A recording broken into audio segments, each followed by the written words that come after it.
Uh, I had scheduled 2 lectures, so I'm gonna be quick a little bit. Some of the topics Professor Skousen covered it, so I don't want to be redundant, repetitive, so I'll go quickly over it. But I want to come back to our story, right? So we have a story of the intelligent naked ape, right, entering society and discovering all the various institutions in order to achieve his or her end. Okay? So this is how we started the course. We said human beings act, right? We cannot not act, and we act. We would like to achieve goals, our ends, subjective ends. We don't evaluate individuals' ends. We don't say it's good, it's bad, it's right, it's wrong, it's injurious, it's harmonious. It's irrelevant to us, right? But we know that you have goals because you act with a purpose. A purpose innately, right, determines a goal. But human action, right, is guided by our human nature. We talked about the essentialist features, nonological features, the self-interest, the struggle of the genes, right? So these are we're guided by our human nature, and we operate, obviously, in the state of nature. We don't operate in a vacuum. So for me, as a human being, if I want to attain a goal, right, I don't want to do it alone. I can't be self-sufficient, because I would like to benefit from the division of labor. I would like to expedite. I would like quickly because time is scarce, so I would like to get to my goal. But in order to get to the goal, I have to enter the state of nature. In the state of nature, I have to interact with other human beings. I have to interact with the plant kingdom. I have to interact with the animal kingdom. So all these interactions are going to take place for me to achieve my goals. Now, what dictates this interaction, right? So we talked about it could be a symbiotic relationship, right? Or more of an aggressive or parasitic relationship. But from an economist perspective, some economists said that these types of relationships over here should be centralized. We should have a central authority that dictates our interactions, okay? Oh, we want to interact, you want to sell me your labor, but the centralized authority would say how much is the price of labor, that's the minimum wages. We want to exchange apartments, renting, the dictator would come in, the centralized authority would say, well, there is a rent control, so there are price controls and price ceilings, there's permits, licenses, right? So all types of these interventions, they say when these interventions in the marketplace, centralized authorities via its interventionist policies, it could be fiscal policies, legislative policies, monetary policies, we would like to come in and stabilize the economy so you human beings could do what? Interact with one another in a harmonious way in order to achieve your goals. Those are a set group of economists. We call them Marxian economists, interventionist economists. We call them Keynesian economists, as well as neoclassical economists, okay? Because they claim that without centralized authority, there are market failures, people will create pollution, it affects other third parties, etc. So we want to intervene to correct for all these interventions. So alternatively, there is the free market economists, the Austrian economists, are saying, wait a minute, we don't need a centralized authority to harmonizes the relationships. The marketplace innately has a harmonizing effect. It has a civilizing effect. All market participants will interact with one another. There is the division of labor creates interconnectedness, right? Interdependence, and individuals maximizing optimizing their chances to achieve their goals will create market institutions. They insure the products. They collect assure information from assurance companies with regard to the safety of the cookie, right? So the market participants will create market institutions so that they create these harmonious interactions to achieve their goals. So these are the two competing views in the marketplace. So our goal at the Menger Institute to show you or to put forward the idea that free markets are not only efficient in organizing the relationship of market participants, but it is also aligns with our human nature. Because we don't want to have a centralized authority whose interventionist policies don't align with our nature. It's against our nature, right? So we're putting forward an idea that free markets, they're not only efficient, but they also align with our human nature with the goal of attaining our goals and our subjective preferences. Obviously, as I mentioned, there are many schools of thought that argue for state intervention, organizing the marketplace. These are the Keynesian economists. Keynesian economists are macroeconomists. They say in the marketplace there is a boom-bust cycle, right? The boom-bust cycle, the economy hits up, there is high inflation, right? High employment, but there is a trade-off. We don't want inflation because prices get distorted, debtor-creditor relationships are distorted. In a high inflation environment, people don't want to save money. If prices are perpetually increasing, then you want to buy your car today. You don't want to save money because prices are going up. So savings go down, and we know the important role of savings in the marketplace. With no savings, then there is no economic progress. Because ideas, inventions, innovations, they need to put forth, they need capital accumulation. So the Keynesian economists are saying, we're going to organize it for you. We're going to engineer the economy. We want to make sure, we want to stabilize that there's no such thing, boom and bust cycle. Okay. Then we have this interventionist neoclassical economist. They're saying, no, in the marketplace, we need to correct for market failures. Markets are failing. Markets are creating monopolies, right, that exploit the consumers. So we want to correct for that. We want to intervene in the marketplace, break up these monopolies. Oh, markets are creating pollutions on third-party bystanders. They're creating negative externalities. They're creating positive externalities. So we want to intervene, and we would like to correct for these interventions, right? So they intervene via their monetary policies, fiscal policies, legislative policies, etc., to correct for market failures. Then you have the Marxian school economists, another school of interventionism. They say, well, the market outcomes, when firms and businesses or individuals in the process of optimizing their profits, they're not taking into consideration the plight of the unfortunate members of the society. As a matter of fact, they're actually exploiting. So the profit maximization is exploitative to the workers. It's creating, approaching economics from an emotivist, right? Emotivist perspective, point of view. Obviously, they don't address efficiency issues. They're just emotive, based on emotion. They say the market is exploitative, right? Especially towards labor. And therefore, they call for state intervention in the marketplace, and they actually call for the abolition of private property. They said, why do you own the property, right? That's exploitative. You own the property, you don't create new value. The labor is working, creating value. You're just sitting and collecting the value created by the labor as you're exploiting the labor. They also wanted to abolish the prices, right? So they want to set the price of apples, the price of bananas, right? Price of milk is too high. Well, we're going to lower it so we can make it affordable. Price of, right? So they want to intervene in the marketplace based on they claim that there is inherently the market system is exploitative. So these are the major schools of interventionist schools that distrust the marketplace, and they claim that centralized authority could do a better job at organizing our relationship. In contrast, we have the classical school of economic thought and the Austrian school of economic thought, right? And these schools of economic thought, they argue that markets actually emerge naturally, right? Free markets align with our human nature, and free markets are not only efficient, but also produce an environment where interactions align with our human nature. It takes human nature into consideration. So it produces the most harmonious environment, it produces prosperity, and it produces peace.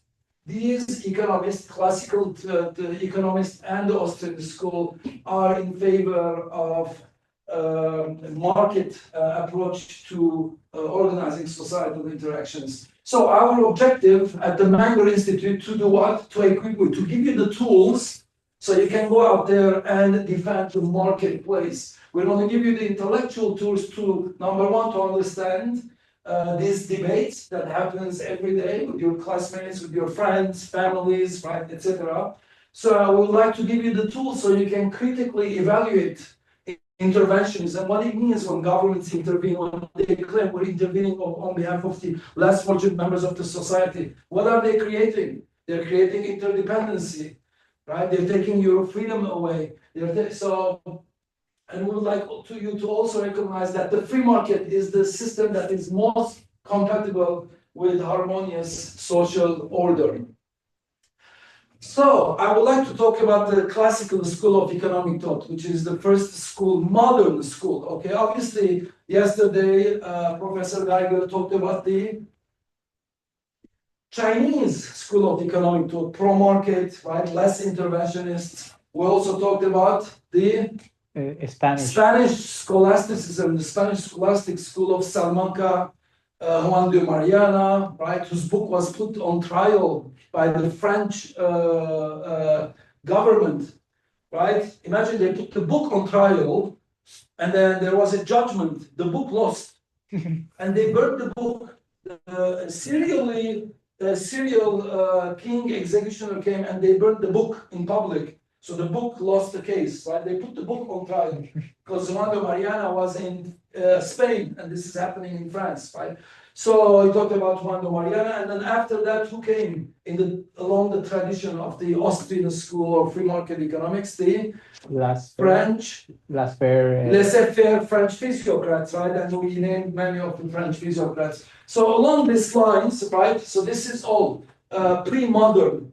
Today, I would like to talk about the modern school, which is considered our times, right? The modern school of economic thought that dominates our current era. We start first with the classical school of economic thought, right? In the previous lecture, Professor Scarson emphasized the role, the characteristics of what the classical school of economic thought stands for, okay? Usually we regard the publication of The Wealth of Nations in 1776 by Adam Smith as the beginning, okay, of the classical school of economic thought. He laid the foundations for our modern theory by promoting, number one, free markets, laissez-faire economics. It means laissez-faire is Latin too. It's a French word, right? Let the market work itself out. You don't have to intervene. Market participants will figure it out. There won't be a surplus, there won't be a shortage, right? So, and also, he talked extensively about the division of labor, right? The division of labor was not the topic covered prior to 1776 because there wasn't much division of labor. It was an agrarian society. So everyone was a fallah. You know what a fallah is? What is a fallah? Farmer. A farmer. Everyone was a farmer working the land, okay? Everyone was a farmer working the land. So there wasn't much division of labor, right? So the division of labor is coming in 1776 and onward and forward, because that was a transition of society moving from agrarian societies into manufacturing. And then he witnessed that in a manufacturing society, there is a depth of the division of labor over time, okay? So Adam Smith is considered to be the progenitor, right? Or in the modern era as regarded as the progenitor of the classical school of economic thought with his ideas on free markets and the division of labor. Okay. I would like to give you some contextual background, right? I mean, how did Adam Smith exist? How come Adam Smith didn't happen in 1676 or 1576 or 1376, right? I mean, why did Adam Smith came to exist in that particular time? So what's the contextual background of the classical school economists? So we have Adam Smith, David Ricardo, there's a series of Marx, etc. There's a series of classical school. But what happened? What's the contextual background? Economic thoughts changes in the way, right? This is a paradigm shift.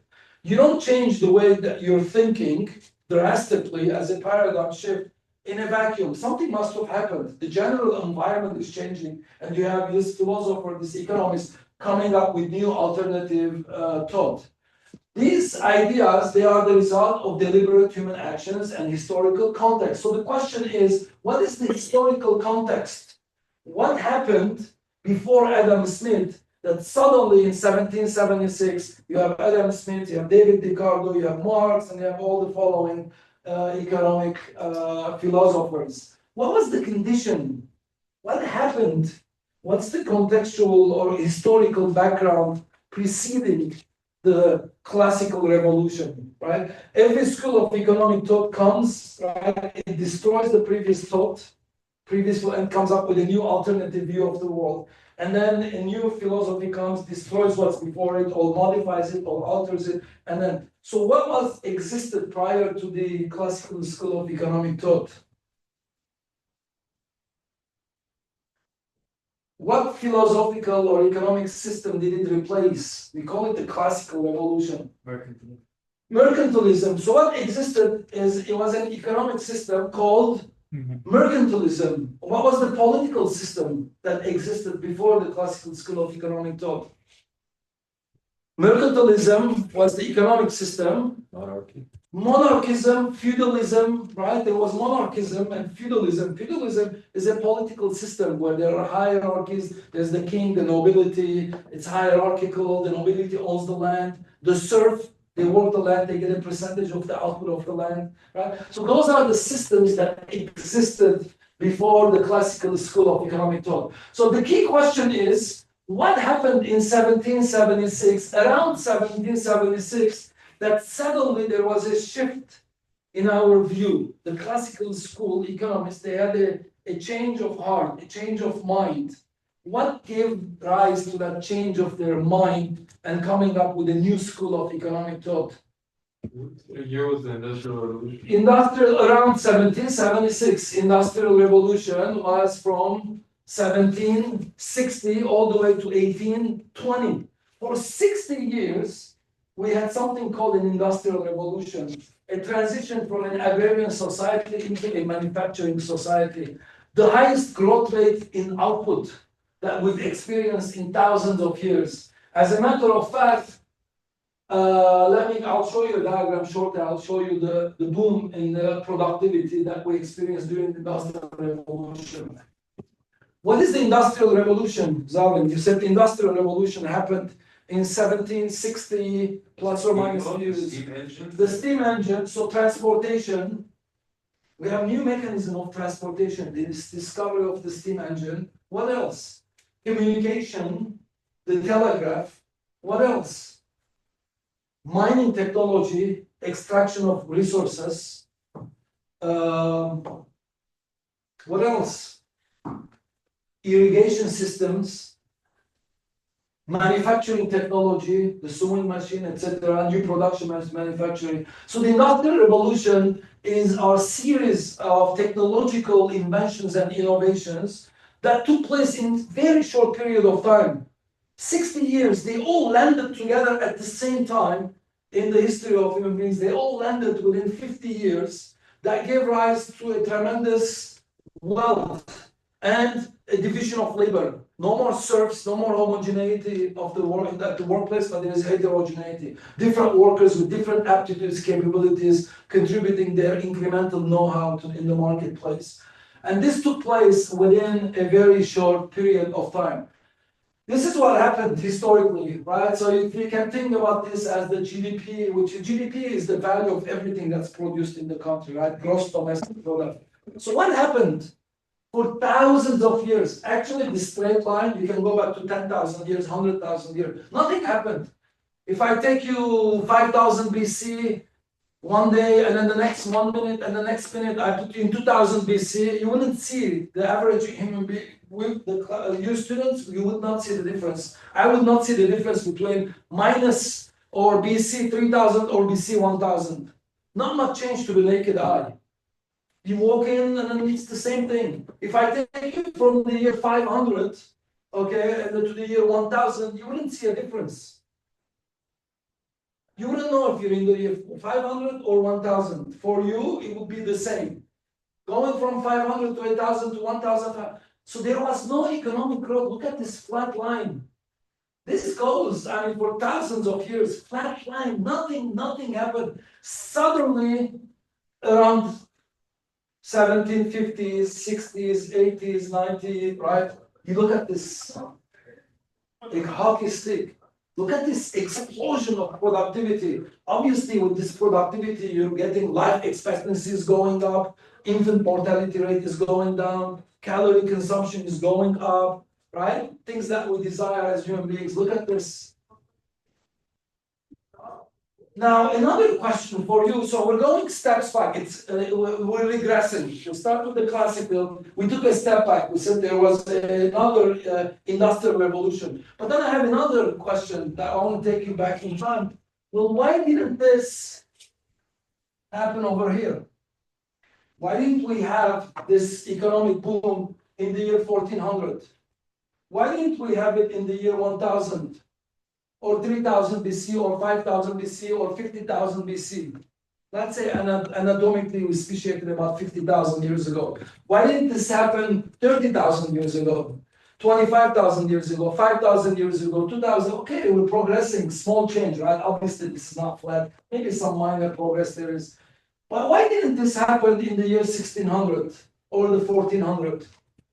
What precedes the Industrial Revolution? People were always creative.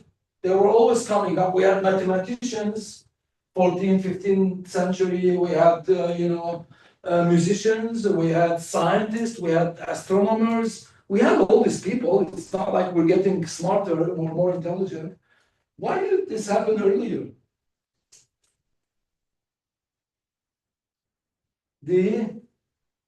Where'd you go today? Catholic, what kind of church you Protestant. Protestant. That's what happened. Protestant Revolution. In the year 1517, Martin Luther happened, the Protestant Revolution. What was the dominant religion prior to 15th century? Reformation, Protestant Reformation. What was the dominant religion prior? Catholicism. Catholicism, I mean, if you look 1250s, Thomas Aquinas was considered the father of the intellectual of Catholicism.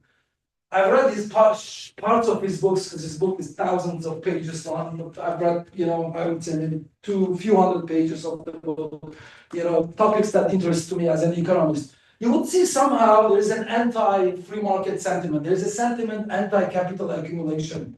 There is a sentiment anti-interest rate. What is interest rate? The value. It's the price of money when you borrow. It's the price of you letting go of current consumption for future consumption. If I'm not going to eat this cookie right now, I'm going to, lend it to him, and he's going to give it back to me in a year. I'd better get the cookie plus half another cookie, right? Because I'm waiting. So I need to be compensating for the wait period of time. I don't want instant gratification. I want later gratification. So if I'm not going to consume the car today, I'd better get a bigger car, better car 5 years down the line. If I'm not buying a house today, I'd better, right? So people have a preference for the now. That preference for the now is axiomatic because we are mortal.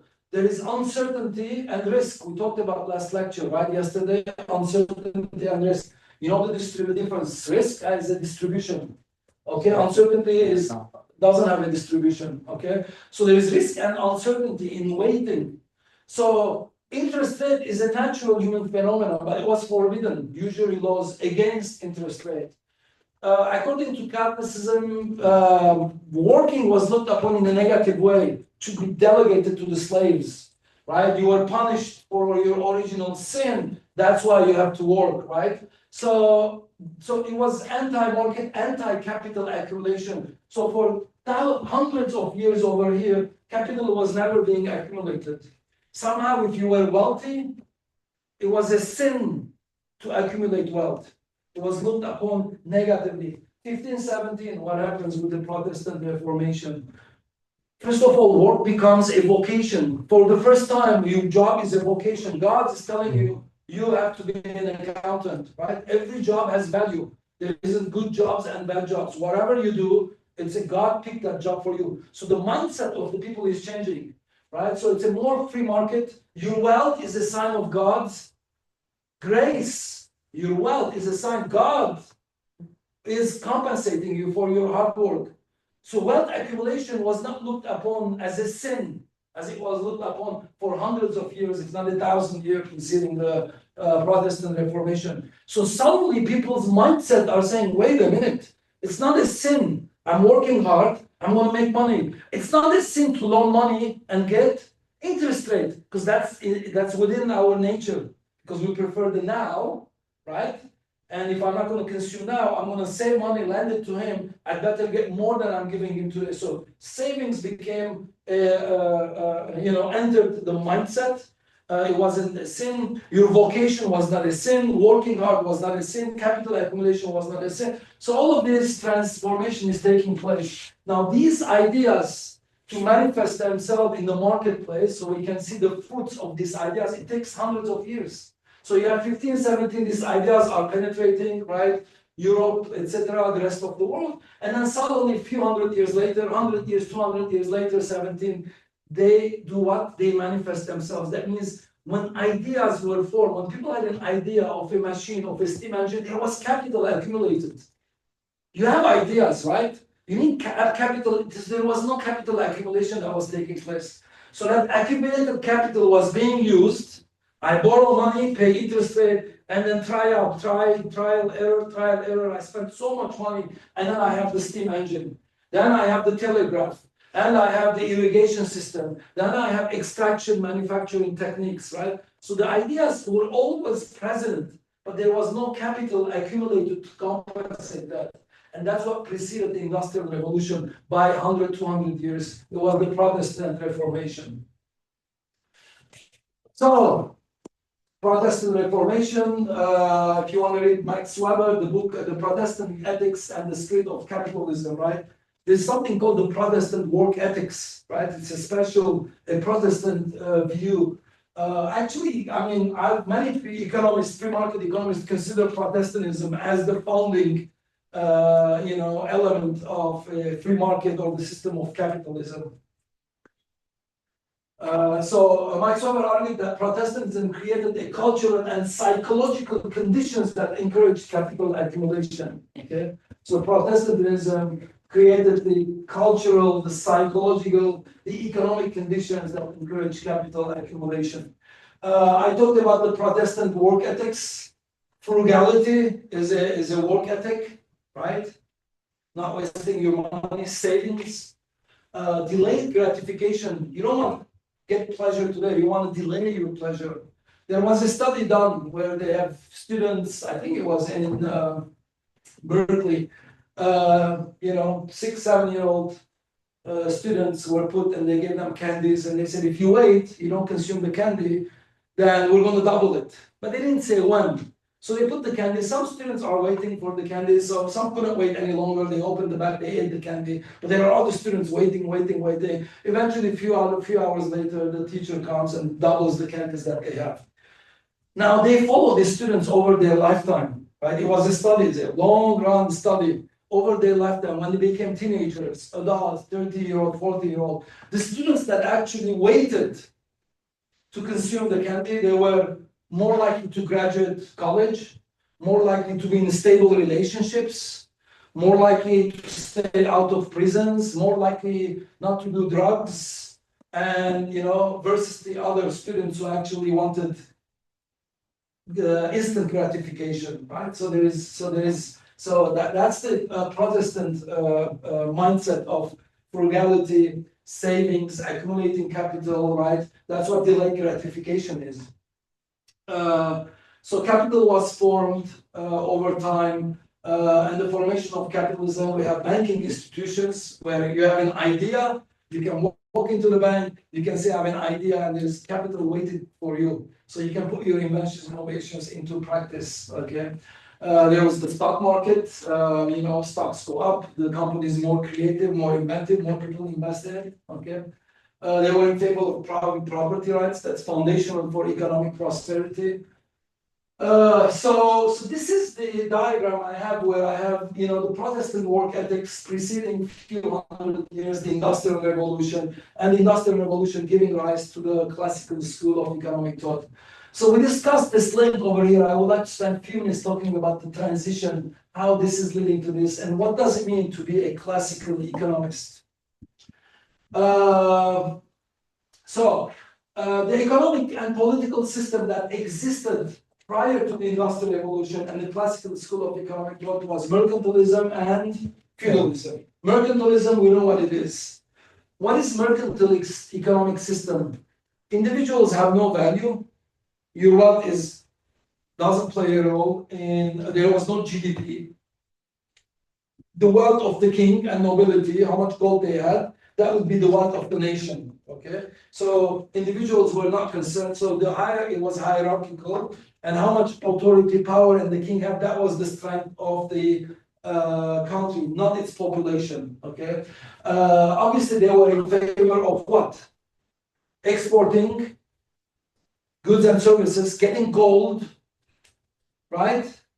And not importing. They want to keep the gold. The kings, they just want to sell. They want to take all the gold in. So trade was one way, right? Exports are good, imports are bad. We're going to find out imports as important as exports. That's what trade is, otherwise it's not a trade.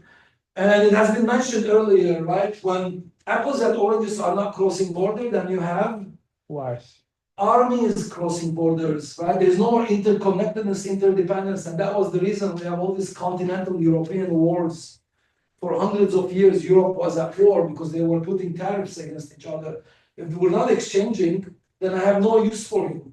Then I'm thinking, the moment I see a weakness, I want to attack, take over your land. These are, again, agrarian societies, okay? So that's what mercantilist economic system. As a matter of fact, mercantilists, they did what? They said, you know what, we're going to come to the new world, right? To these lands, Central America, right? America, they wanted to come over here, the Portuguese first, followed by the Spanish, followed by the German and the Dutch. Started with the Portuguese. It was funded by Spain, but Columbus was Portuguese, right? So it was the Portuguese, the Spanish, and the Germans, and the Dutch, and etc. They all came to this newfound land to do what? To produce tobacco, Central America to produce sugar, to send it back to England, right? Spain and England eventually intervened, before the Germans actually. And then to do what? To sell it, and then get all the gold from the rest of the world. As a matter of fact, they even wanted to profit more because there was no labor, because they brought the diseases with them, European diseases they brought with them, and inhabitants, indigenous people of these lands didn't have an immune system to protect themselves. They all died, so there was a shortage of labor to produce tobacco and sugar. They did what? They imported them from West Africa. So slavery is a direct implication of a mercantilist economic system, not capitalism. Because I hear that argument all the time. People are, attacking the system of capitalism, saying it's exploitative capitalism. You're only motivated by profits. Therefore, slavery is an outcome of a capitalist system. It is not. It's a mistake. Actually, it's not profitable. Slavery was not profitable. It was only profitable when the state intervened. When you have the Fugitive Act, state intervention made slavery profitable. On its own, in the Caribbean, it just died on its own weight. Portugal, the biggest exporter of gold from the Americas, is the poorest country in Europe.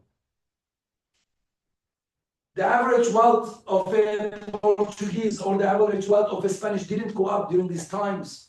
Only the state benefited, the centralized authority. Okay, so slavery is a mercantilist institutional outcome. It is not a free market economics outcome. Free markets actually destroyed slavery and exploitation, because we're going to discover that in a free market, the only way you can prosper is by creating a harmonious relationship with your fellow market participants.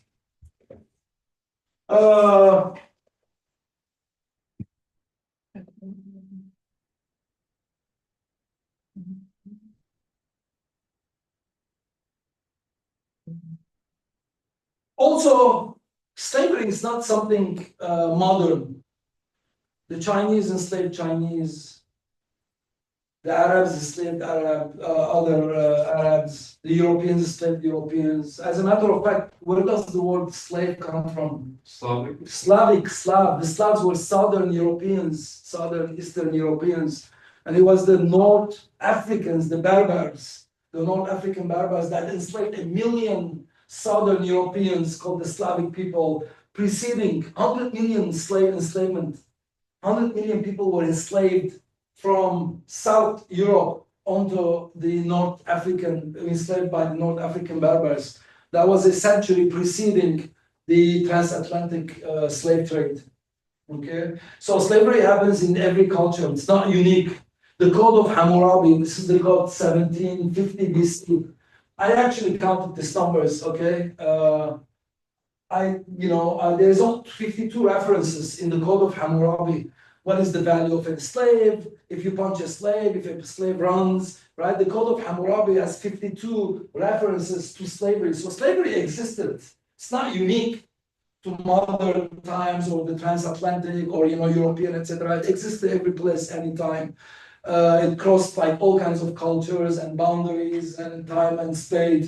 But what killed slavery is the system of free market economics. That's what killed the system of slavery.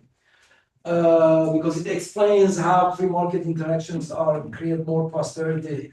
Because the free market economists explain the benefits of the division of labor. For the first time, who brought the benefits, argued in favor of the division of labor? Classical economist called David Ricardo. David Ricardo is a classical economist. He explained to us the benefits of the division of labor. And when people realize that there are benefits, I enslave him, I take away, I will not benefit. It's a myopic view, it's a short benefit. I want to continuously benefit from him, incrementally, gradually, over time, over decades, over centuries. And the only way I can do that is that I let him be free, specialize in the goods and the services in which he has comparative advantage, and exchange with him. So we talked about feudalism, again, was the political system that existed, the hierarchical political system. The serfs own a fraction of the output of the land, the nobility owns the land. That's what the political system that existed. And mercantilism was the economic system. With the Industrial Revolution, suddenly, right, so on the margins, we have the Protestant Reformation taking place. People are accumulating wealth. Work is looked upon in a positive way. Wealth is a sign of God's grace, right? At the same time, so at some point, these new ideas, they found capital that would compensate them. So they came into existence. So we have this boom, inventions and innovations. When this is happening, what's happening to the productivity of the worker? When the worker has machines to work with, right? Irrigation system, the worker become more productive. When you become more productive, that means you're getting stronger. So the system of capitalism, right? Free markets, actually, we're going to find out that it actually freed the slaves. It freed the serfs. It made them powerful. It made them stronger. This is happening during the Industrial Revolution. So their purchasing power increased. They had more money. They're getting more productive. They're accumulating more money. So when they go to the marketplace, they start demanding apples and oranges. Suddenly, the serfs are transforming into market participants, real market participants with power and strength in the marketplace. Okay? So production is increasing, and they're taking into consideration the desires and the preference of the serfs that are transitioning into, right, market participants.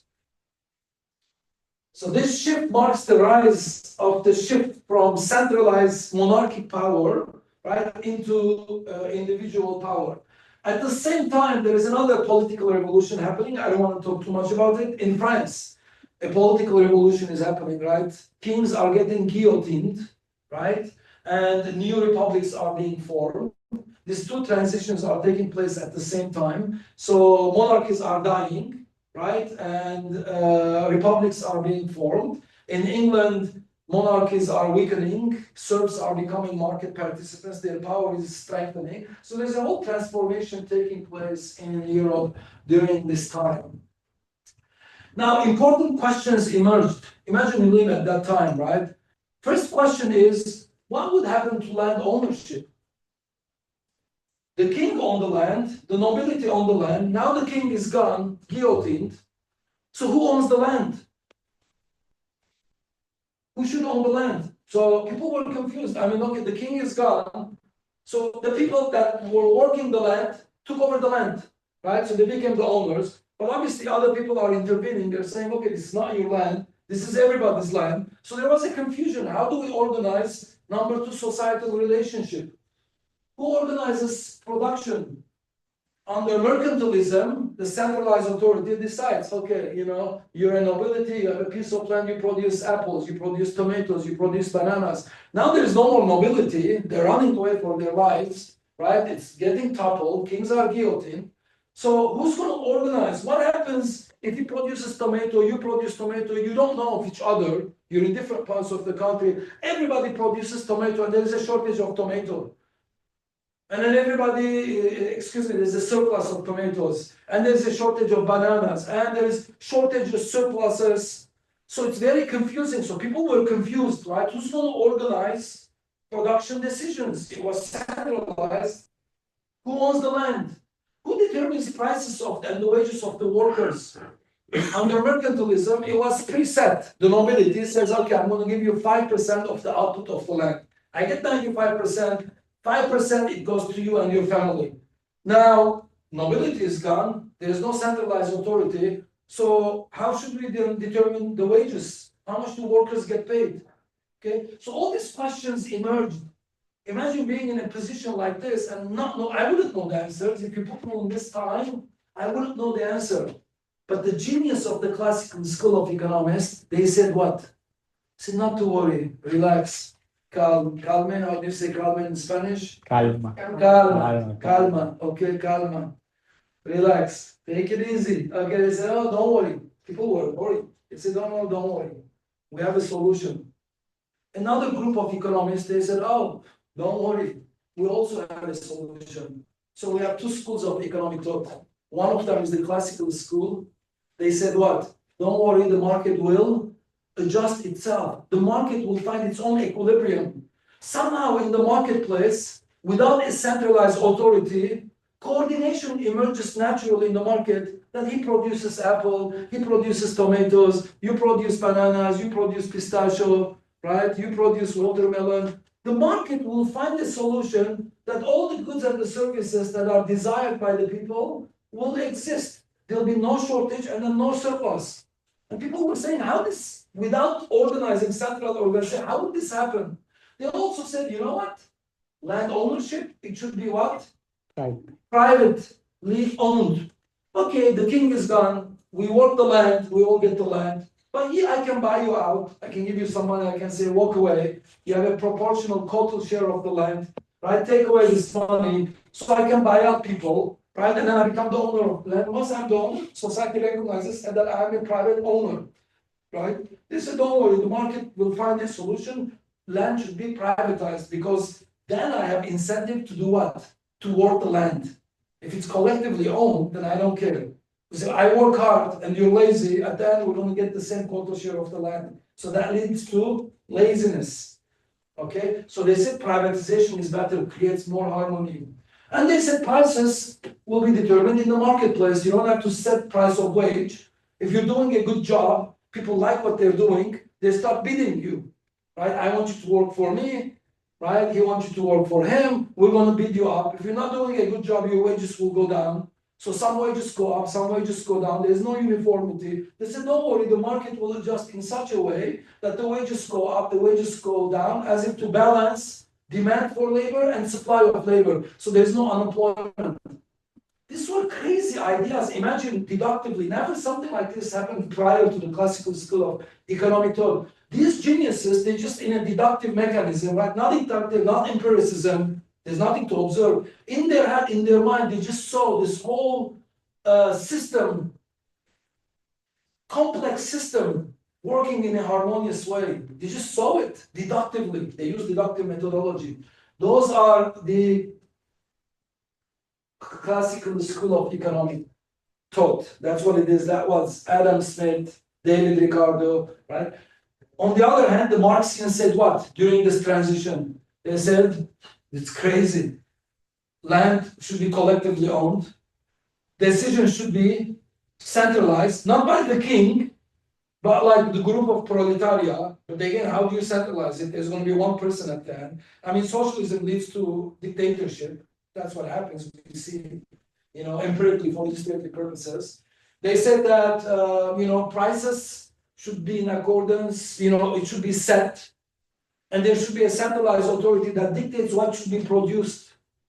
Otherwise, the market will get crazy and goods and services are not produced. So they distrusted the market. So we have two competing schools of economic thought. The Marxian, they said socialize everything and centralize authority, dictating that you should produce 10 units of apples, 15 units of bananas. And then you have the classical school saying, Karma, don't worry, let it be. Laissez-faire economics, let it be. The market participants will find a solution.